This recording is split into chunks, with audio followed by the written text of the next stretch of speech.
Hello everybody, welcome back to the Dallas City of Learning Summer Soars program presented to you by the Writers Garret. I am Miss Erin, your instructor. Now for today's activity, you'll just need a pencil and your writer's book. Make sure you have both of those before we start.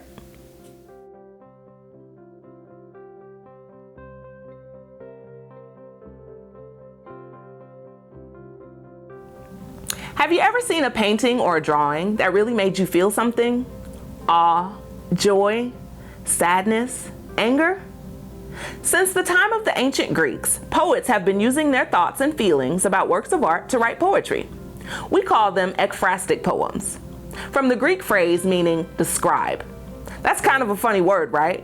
Say it with me and see how it feels. Ekphrastic. Ekphrasis is the word that describes the act of writing an ekphrastic poem. Today, we're going to write an ekphrastic poem. But before we do, we'll take a look at a couple of examples to get an idea of how these poems can capture works of art with words.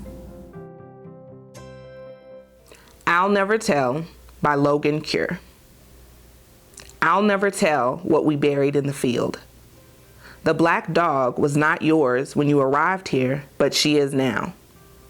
I promise I keep secrets too. Tell me, how do you hold the light? How can you hand me stars like you'd hand me a cup of water, or a mirror, or a blade? What if I were weak like a man? What if I couldn't stand it, tortured by the sublime? Tell me again, say it, that when the storm comes, you're taking me with you. This poem plays with the painting by taking its mysteries and growing them into something bigger. It turns us, the viewer, into the speaker of the poem. We are the watchers in the scene, thinking about our relationships to the figures pictured, feeling strong emotions. The poem imagines a story for the figures in the painting: the black dog, the men falling down to the ground, and the woman staring into the sky above. It leaves us with mysteries.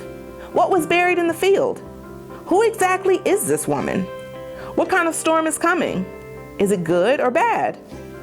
The poem teases us into wanting to know more, but leaves some parts a mystery for us to fill in with our own imaginations. That mystery we can think about for ourselves is what poets call ambiguity, a situation with more than one possible meaning, and it's part of what makes poetry so full of life. Staring at the Night by MOORMAN. Perhaps he too once stood just here, head tilted, eyes licking the orangey crescent moon, exploding stars, flaming cypress, swirling silver sky. His imagination suspended in the silent city, beneath quaking black mountains, secret recesses of a tender growing night. Van Gogh whispering to his soul with furious brushstrokes, as I cannot, with this trickle of words he will never read.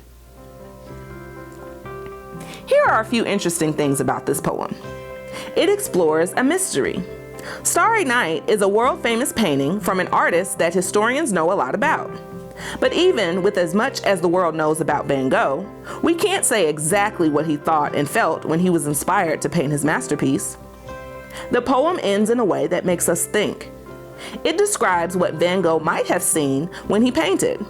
But the speaker recognizes that they can never meet Van Gogh to ask him, never get to know him as he was a living person, but can only study his art to try to understand his soul. Now it's your turn to try your hand at an ekphrastic poem. Here are some good things to remember as you're working on your poem. It's a poem, not a school report. The poem shouldn't be a list of everything you see in the art piece. Make us feel, make us think. Focus on the feeling. What does the painting remind you of? How does it make you feel?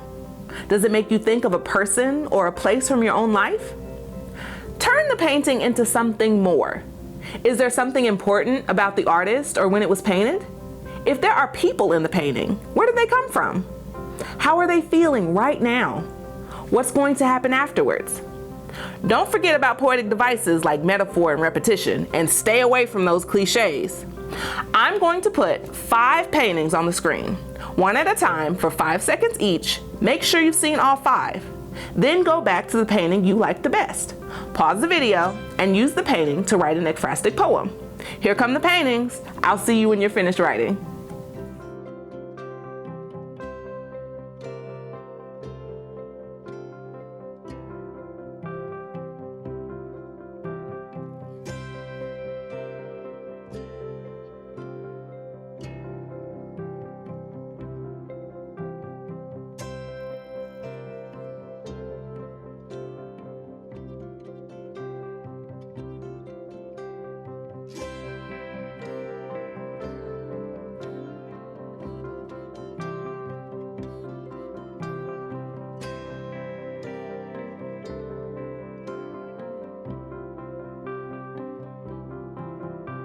And we're back. I chose Observations of the Astral World by Norval Morrisseau.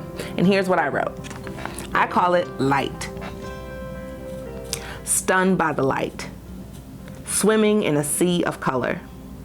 Searching for the unknown. The power that can't be named. The strength of nature to create change.